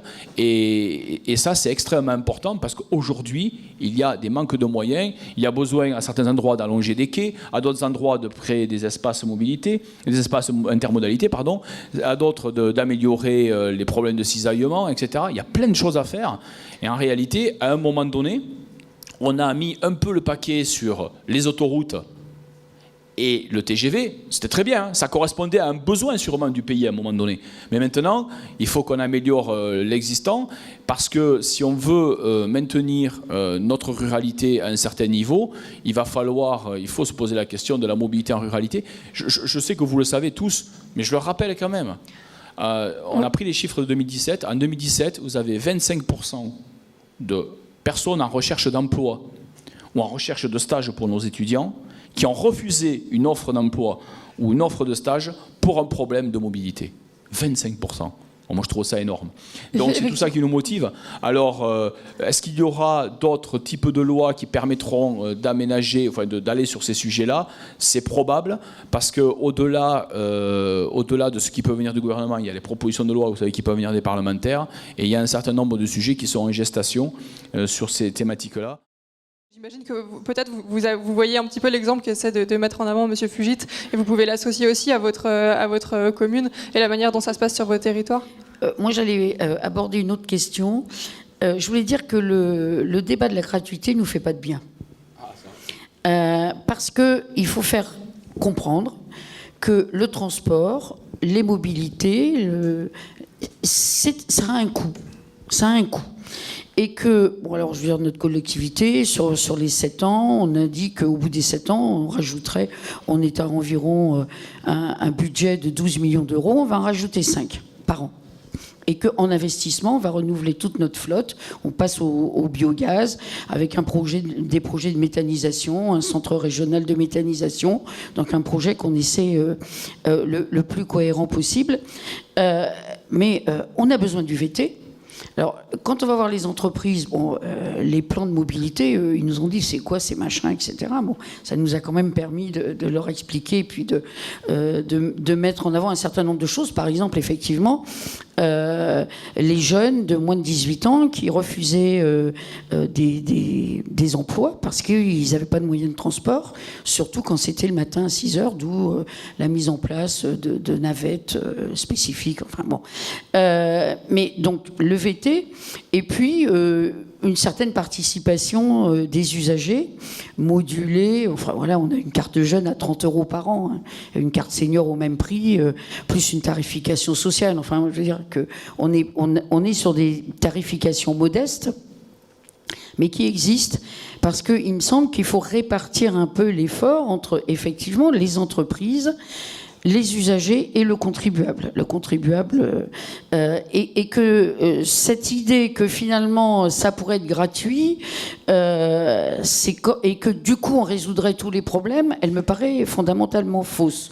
Quand on interroge les usagers, ce qu'ils nous demandent, c'est plus de services, un meilleur service, une meilleure qualité de service. C'est toujours ce qu'ils nous indiquent comme obstacle au transport en commun. Jamais c'est trop cher. Je peux dire que pratiquement jamais je l'ai entendu, c'est trop cher. Et que donc l'étude du GART est importante à cet égard. Je pense qu'elle montre bien la complexité des situations. La situation de Dunkerque, elle est très particulière, très très particulière. Enfin, je veux dire, il suffit de voir le type d'entreprise qu'ils ont à Dunkerque.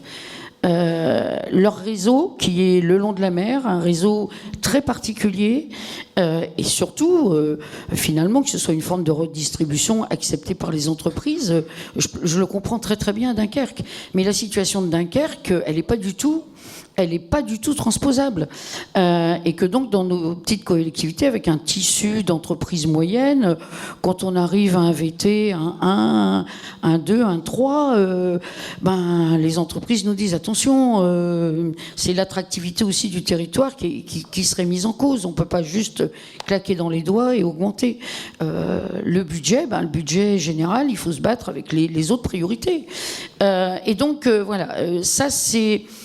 Si le débat permet de bien poser le coût de la mobilité de façon large et la manière dont on le finance, ce serait un bien. Si c'est, il n'y a qu'à mettre gratuit et tout le monde sera dans les bus. Si c'est pour mettre les marcheurs dans notre collectivité, on a une très bonne part modèle de la marche. Si c'est pour mettre les marcheurs dans le bus, c'est ce qui s'est un peu produit avec la navette électrique de centre-ville, mais elle avait d'autres objectifs, elle fonctionne très bien, il n'est pas question de la mettre en cause, mais c'est quand même un petit peu ce qui a tendance à se passer. On n'aura pas atteint nos objectifs. Merci beaucoup. Effectivement, il y a la question de la spécificité des territoires qui est très, très importante, à la fois en termes de densité, mais en termes aussi de caractéristiques socio-économiques, d'organisation des activités du territoire. C'est quelque chose qui doit être pris en compte par les acteurs locaux, qui doit être pris en compte par les opérateurs aussi des transports. Est-ce que c'est quelque chose que vous constatez qui se fait correctement, l'évaluation du besoin, l'évaluation aussi du retour d'expérience? Donc, pour ce rapport, on a beaucoup recherché dans les territoires des retours d'expérience qui soient chiffrés, qui soit bien suivi. Est-ce que c'est quelque chose qui est suffisant, ou comment est-ce qu'on pourrait faire plus pour que les opérateurs et les acteurs locaux puissent... Parce qu'on entendait beaucoup Françoise Rossignol dire on se pose la question d'eux.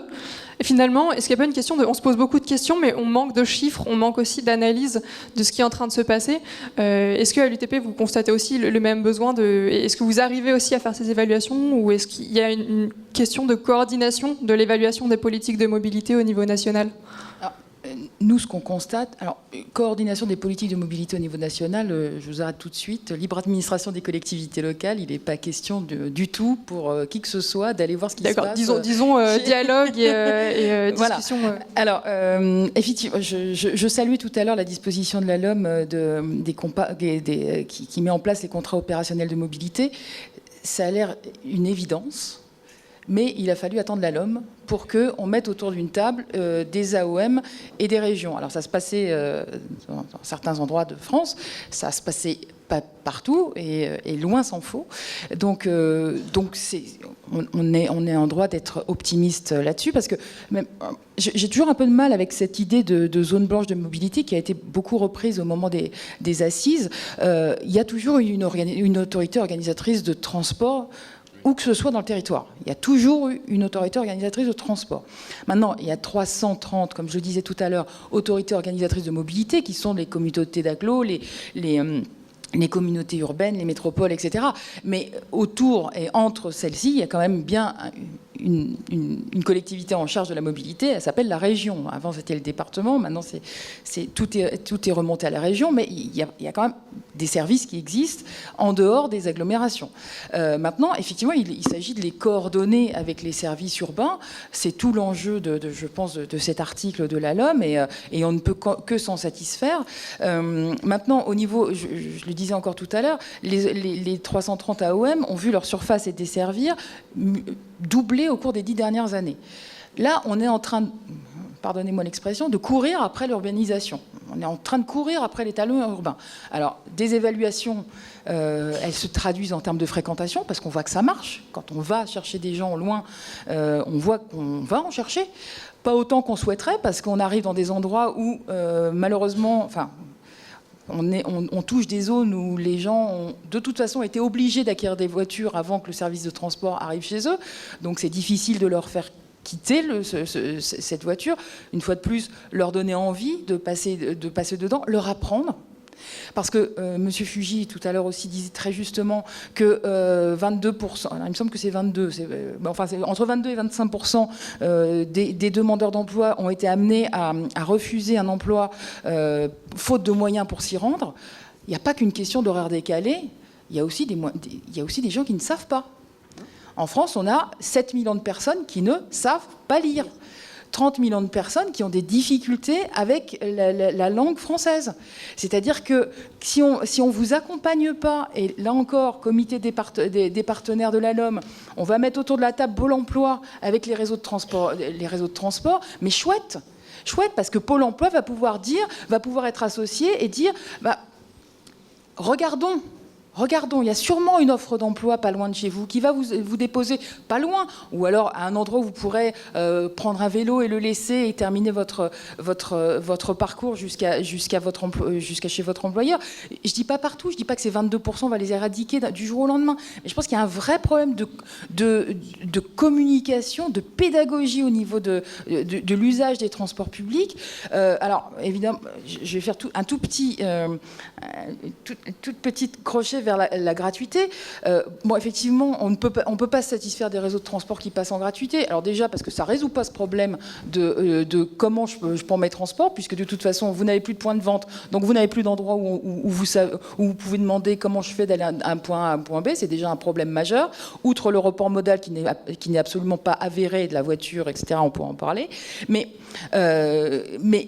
l'autre problème, c'est ces fonds-là, c'est quand même dommage, dans les réseaux qui sont passés en gratuité, de ne pas s'être dit « Ah bah tiens, j'ai beaucoup de moyens, je vais recruter des gens pour aller faire la promotion du transport public. » Alors effectivement, il y a eu un avantage, c'est que ça a mis un coup de projecteur énorme sur le transport public à Dunkerque. Super.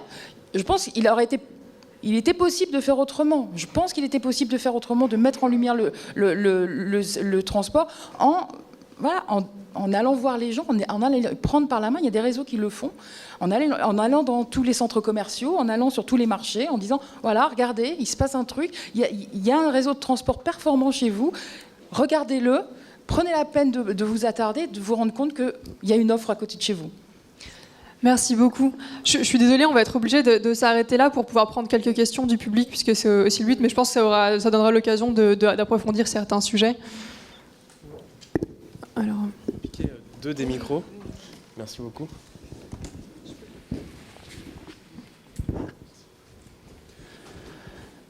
Bonjour, j'aimerais réagir sur la gratuité des transports, où moi je pense que c'est une excellente idée de le mettre en place. Si on considère que la mobilité est un droit, Florent Henry, je suis indépendant. Donc aucun rapport, pas du tout professionnel du transport, etc., simplement usager. Donc je pense qu'il est important de considérer le transport comme un droit, comme la santé. Et en France, on considère que la santé gratuite, c'est normal. Pourquoi le transport ne serait pas normal, gratuit ? Il y a plusieurs éléments de réponse. Alors déjà, quand les usagers des transports disent qu'ils veulent un meilleur confort, une meilleure régularité, etc., c'est une mesure qui est influencée par les questionnaires qui sont donnés dans les transports. S'il n'y a pas dans les cases à cocher... Question ouverte. Les personnes qui viennent nous voir, qu'on rencontre, question ouverte. Les gens à qui je dis, mais bon, pourquoi tu prends pas le bus ? Hein, dans ma commune, finalement, on a doublé les fréquences. Je dis, pourquoi tu prends pas le bus ? Ils me disent, parce qu'il est passé direct et que je mets 40 minutes pour aller dans le centre-ville, enfin qu'avec ma voiture, je mets un quart d'heure. Ils me disent, c'est pas très confortable. Voilà. Ils me disent, jamais, je peux dire que jamais, me répond, c'est parce que c'est trop cher. Parce qu'en fait, c'est moins cher que de prendre leur voiture. Avec un ticket à 1 €, c'est moins cher.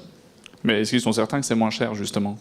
Est-ce qu'ils ont cette capacité de recul de se dire combien leur coûte leur voiture de manière annuelle et si les transports sont gratuits, du coup, quelle est la conséquence ?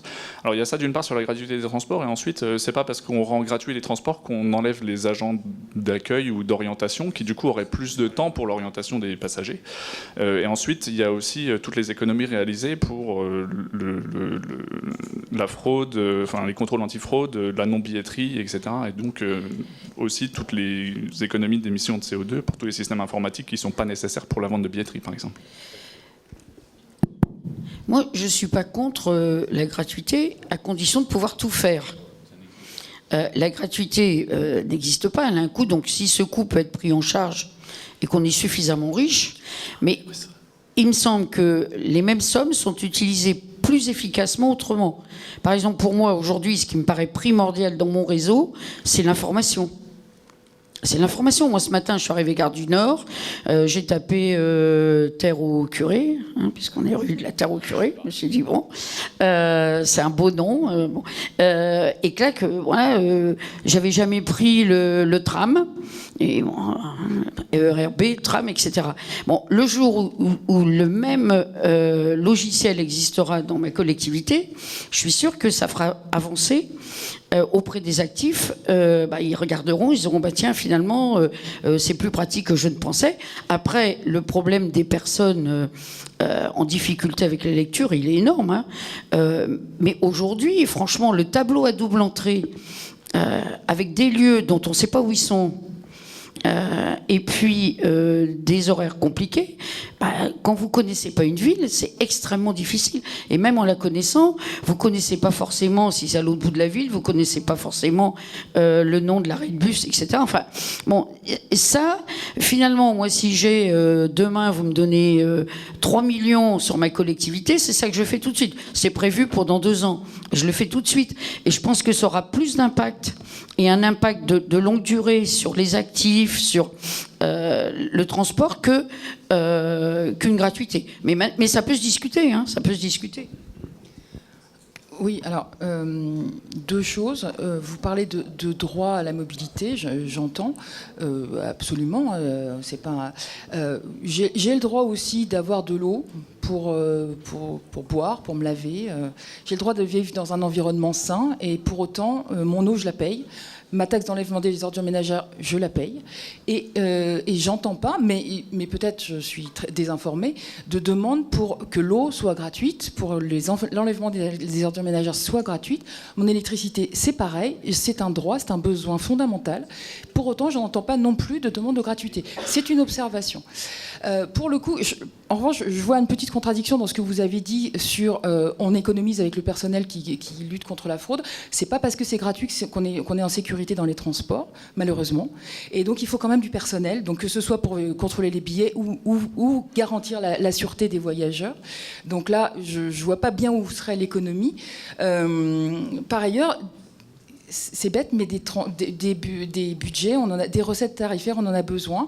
Certes, elles ne couvrent que 32% des dépenses d'exploitation hors investissement, mais ça sert à mettre plus de bus, ça sert à mettre plus d'informations voyageurs, ça sert à mettre plus de sûreté, ça sert à améliorer le système de transport. Et de notre point de vue UTP, c'est ce qu'on veut. C'est ce qu'on veut. C'est un système de transport performant qui offre une satisfaction pour tout le monde. Et pour finir, vous pourrez consulter, si vous le voulez, le site de l'UTP, notre position sur la gratuité des transports publics, qui se trouve être co-signée par la Fédération des usagers du transport public. Donc voilà, c'est co-signature des usagers du transport public aussi, qui disent non à la gratuité totale, oui à l'augmentation de la qualité et de la quantité de transport. Ouais, c'est pas pour en rajouter une couche, mais moi, je vais tenir un discours un petit peu différent. C'est vrai qu'on voit, je pense que l'échange reflète le fait que c'est un sujet passionnel.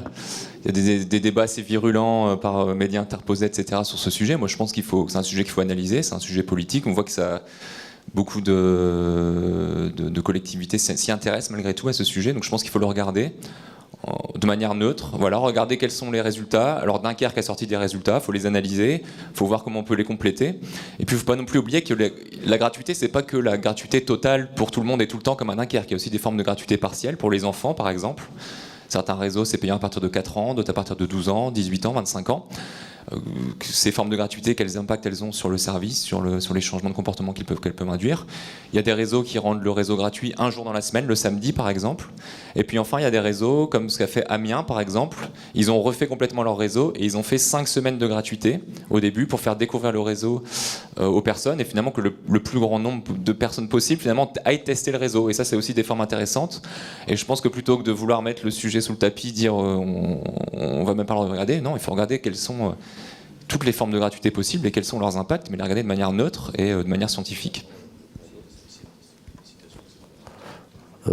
Bonjour. Avant mon intervention, je pense qu'on gagnera dans ces débats. Alors Bruno Renard, j'avais mon petit logo, je m'occupe du CA Grenoble, mais je vais prendre la parole en tant que président de la Fédération des acteurs des plans de mobilité. Arrêtez de parler de gratuité. Rien n'est gratuit.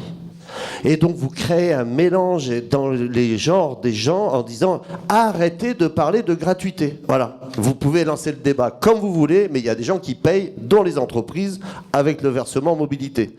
Voilà. Bon, d'autres questions, c'était pour revenir au sujet de l'autosolisme. Peut-on continuer à s'en tenir à des politiques incitatives ? J'ai peut-être pas tout suivi, mais je crois qu'en fait, on est parti un petit peu sur un autre débat et on n'a pas du tout répondu à cette question. Donc moi, ça fait 20 ans de politique incitative. J'ai un report modal 30% et je vise 20% en 2025. Donc c'est vrai qu'on a des infrastructures, la ville est plate, on fait du vélo. Vous verrez ça dans le magnifique rapport des 2 personnes qui ont fait. Aujourd'hui, la carotte et le bâton, c'est mort. C'est pas pérenne. Tout le monde le sait.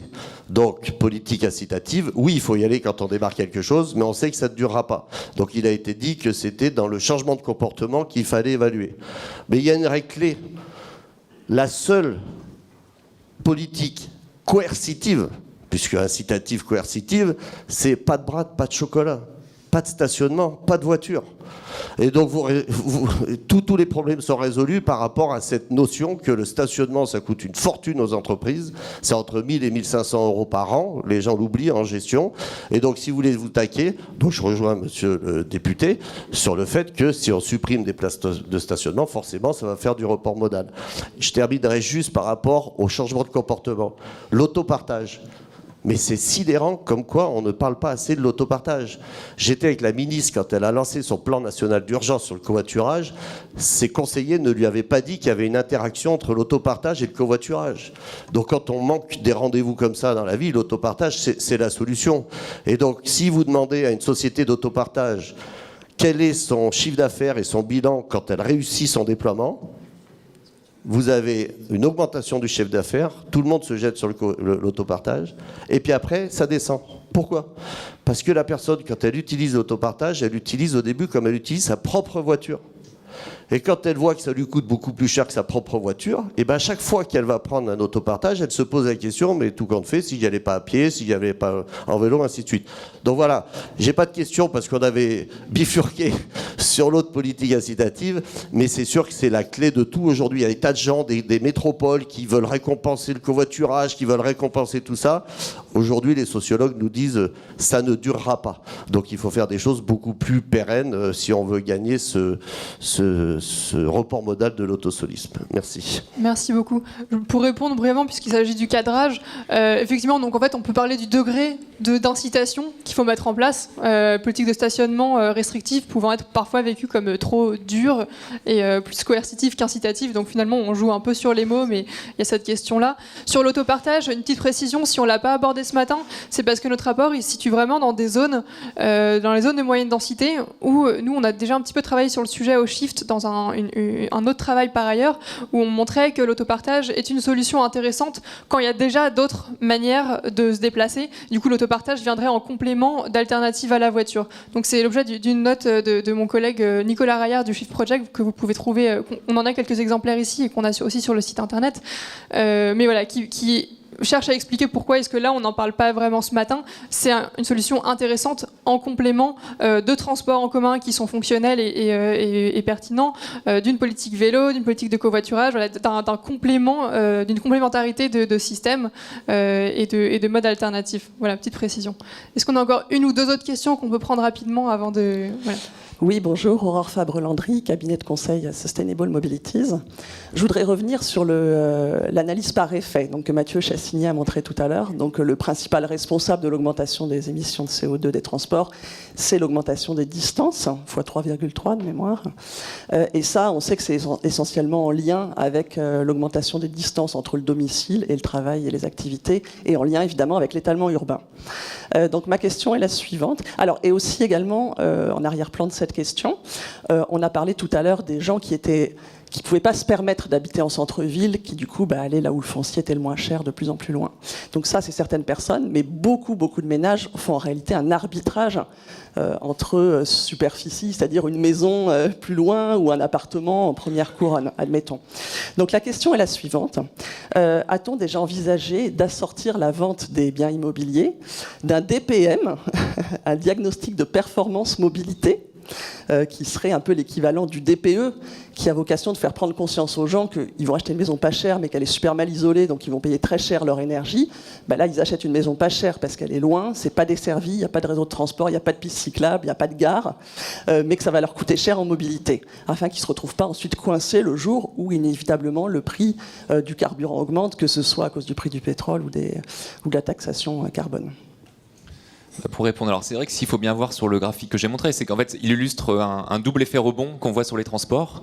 C'est qu'à mesure que les véhicules consomment moins, ça coûte moins cher de se déplacer, donc on se déplace plus. Et puis il y a un deuxième effet rebond dont on parle moins, mais qui est sans doute qui est plus puissant sans doute. C'est que en fait la vitesse augmente, la vitesse de nos déplacements augmente. Et ce qu'on voit, c'est qu'entre 2017, où les déplacements ont été multipliés par 3,3, et en 1960, en fait on se déplace le même temps. Dans la journée, on se déplace à peu près 60 minutes par jour. Et ça, c'est un chiffre qui est très stable dans le temps. Mais donc pourquoi ça a été multiplié par 3,3 ? Parce qu'en fait, on ne veut pas se déplacer plus de 30 minutes par jour. Mais parce que l'état du réseau, des réseaux de transport nous permet d'aller plus vite, alors en fait, on réinvestit le gain de temps théorique. On ne le garde pas pour soi, on le réinvestit pour aller plus loin, pour aller habiter plus loin, pour aller faire des activités plus loin, etc. Et donc finalement, une des mesures qui serait la plus efficace finalement pour contrôler cet effet rebond, c'est de limiter la vitesse. Ce qui est fait par endroit. Alors le 80 km/h, c'est pas pour ça qu'il a été fait, mais en tout cas, il permet à moyen terme sans doute de limiter cette fuite en avant de l'éloignement. En ville, on a le 30 km/h qui commence quand même à se généraliser, ou en tout cas à se développer. Les autoroutes, aujourd'hui en agglomération, elles sont en général à 90. Donc on a quand même une tendance qui est vers la réduction quand même des vitesses. Donc il faudrait voir dans les prochaines années si ça va permettre de réduire ce nombre de kilomètres qu'on fait par personne. Mais voilà, ce serait une mesure efficace, ce serait d'arrêter de vouloir fluidifier à tout prix le trafic, parce que le fluidifier, ça veut dire augmenter la vitesse, que ce soit par un ajout de nouvelles voies ou par des solutions plus techniques, type régulation de trafic ou autre. en fait, ça ne sert pas à grand-chose parce que le gain de temps, entre guillemets, qui va à court terme, qui va exister, en fait, à moyen terme, il sera réinvesti dans un éloignement et donc un trafic toujours plus important. Et donc, par rapport à la proposition que vous faites, enfin, moi, j'ai pas de réponse, mais je pense qu'il faudrait ouvrir une grande réflexion nationale là-dessus et dire que finalement, aujourd'hui, on va dire un objectif national, ça va être de multiplier par 3 l'usage du vélo, par exemple, ou de diminuer de 10% l'usage de la voiture. Un objectif national, ce serait de dire, on va faire de la proximité, on va arrêter on va stabiliser le nombre de kilomètres par personne, voire même on va en 2050 le diviser par 2. Enfin voilà, on devrait se doter de grands objectifs politiques. Et après, voir comment on fait. Alors, effectivement, il pourrait y avoir ce que vous dites, un diagnostic, je ne sais plus comment vous l'appelez, mais de performance mobilité. On aurait pu imaginer, je ne sais pas, qu'un dispositif à l'époque où il existait, mais de taxe d'habitation, soit un peu modulé en fonction de la distance. Alors qu'aujourd'hui, en fait, c'est le contraire. C'est ce que j'ai dit tout à l'heure. C'est l'incitation, elle est pour habiter plus loin. Alors que ça devrait peut-être être le contraire, où on devrait peut-être réfléchir à des mesures additionnelles de fiscalité des particuliers, mais également des entreprises, ne l'oublions pas, dont l'implantation conditionne aussi les kilomètres qui vont être faits par les salariés. Un tout petit complément, le Shift a produit une note qui propose le DPM en 2011, si vous voulez aller voir sur notre site internet. Le crédit immobilier et contrainte énergétique, le rapport 2011 ou 2012. Crédit immobilier et contrainte énergétique, le nom du rapport. Oui, ce sera sans doute le mot de la fin pour qu'on puisse après aller déjeuner. On aura encore une question. On essaie de faire vite du coup.